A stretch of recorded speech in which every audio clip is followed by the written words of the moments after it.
Donc, pensée de Masunaga, c'est pas très loin de pensée orientale parce qu'il est toujours basé sur le médecine orientale, mais il a là un peu une fois simplifié et puis il utilise le mot qu'on peut facilement comprendre par la tête de moderne. Alors, regardons qu'est-ce qu'il a écrit de M. Masunaga par rapport de l'atto-estomac.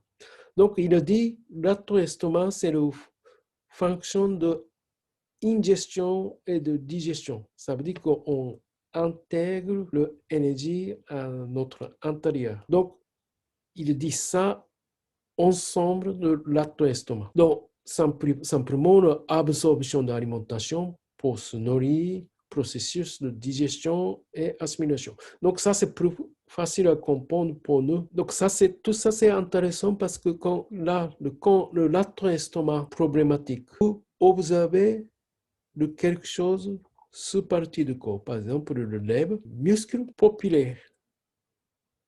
Donc, par exemple, quelqu'un qui a le couleur popillaire bizarre, un peu trop rouge, il n'y a pas de force de couleur popillaire, par exemple. Ça veut dire que ça peut lier avec un lâtre estomac. C'est plus facile à comprendre. Il parle de lâtre, c'est lié à notre engine digestion. Donc, il utilise ce mot engine digestive.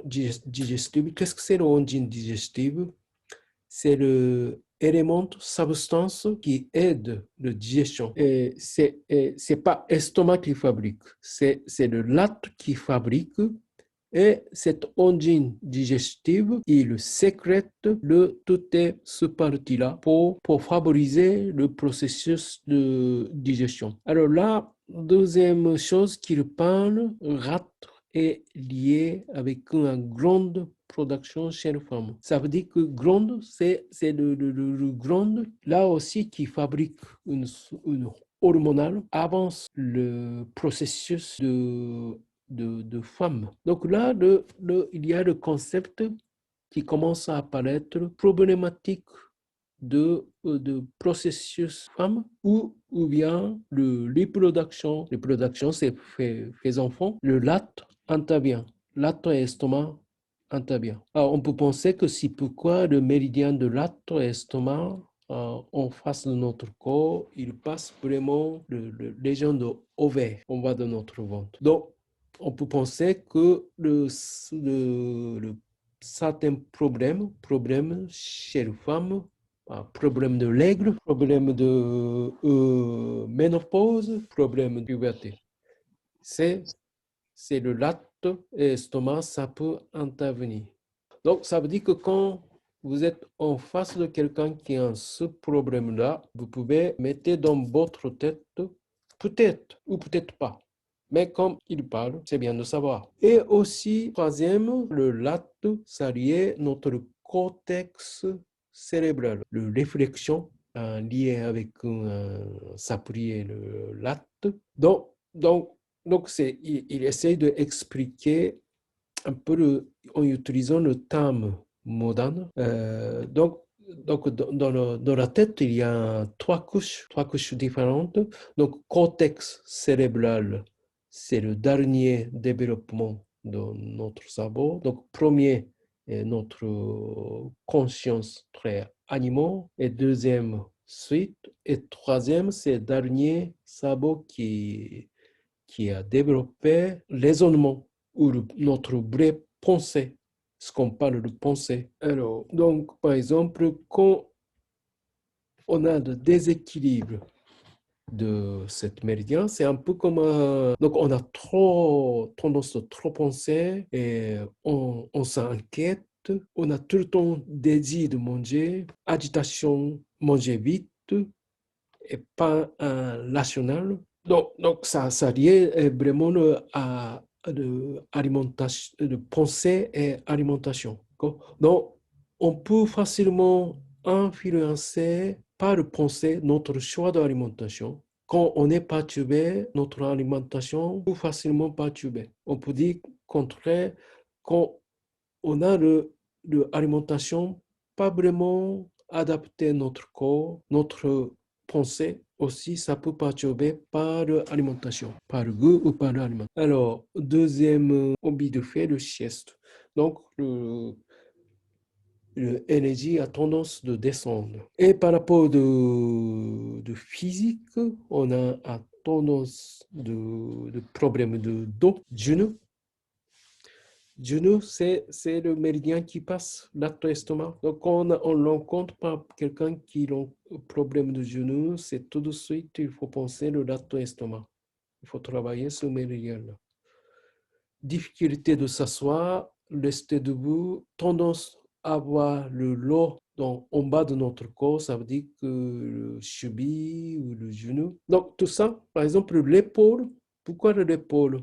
Il y a le méridien de estomac qui passe dans l'extension Masnaga. Par rapport au méridien de estomac, donc estomac c'est plus comme c'est plutôt concentré sur le tube digestif, plutôt matériel. Il parle aussi comme le latte, notre grande production chez les femmes, développement de sang, développement de couches gras chez les femmes, aussi ça lié au verre, ça lié aussi le contrôle de l'appétit. Donc, on peut boire plus facilement chez les femmes qui ont beaucoup de problématiques par rapport de appétit, parce que les femmes passent plus complexe que l'homme pour son avancement comme les femmes. Et quand ça ne passe pas très bien, ou ça manque, ou c'est trop,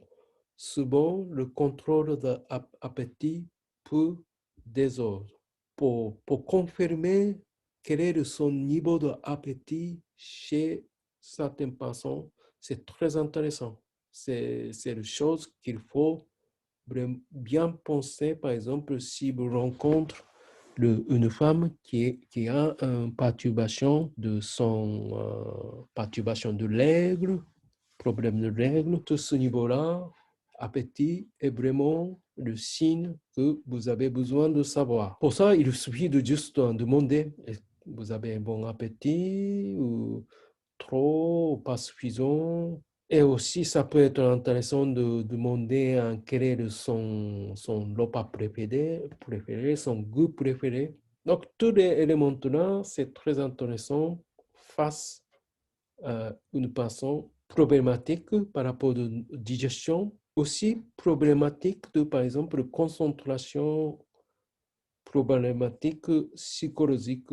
Là, il a écrit clairement, appétit est influencé par notre humeur, type de nourriture.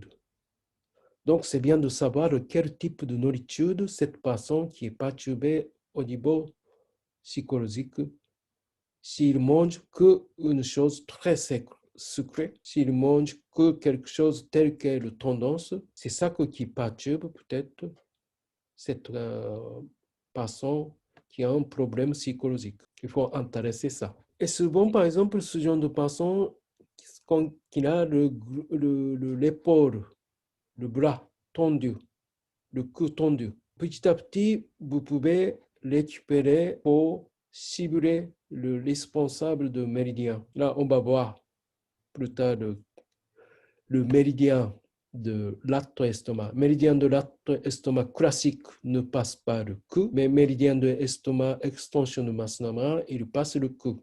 Alors, par exemple, hyperacidité, ça peut être un symptôme de Jitsu ou Yan, et ballonnement de l'estomac aussi, pas d'appétit ou pas fatigue, tout ça, ça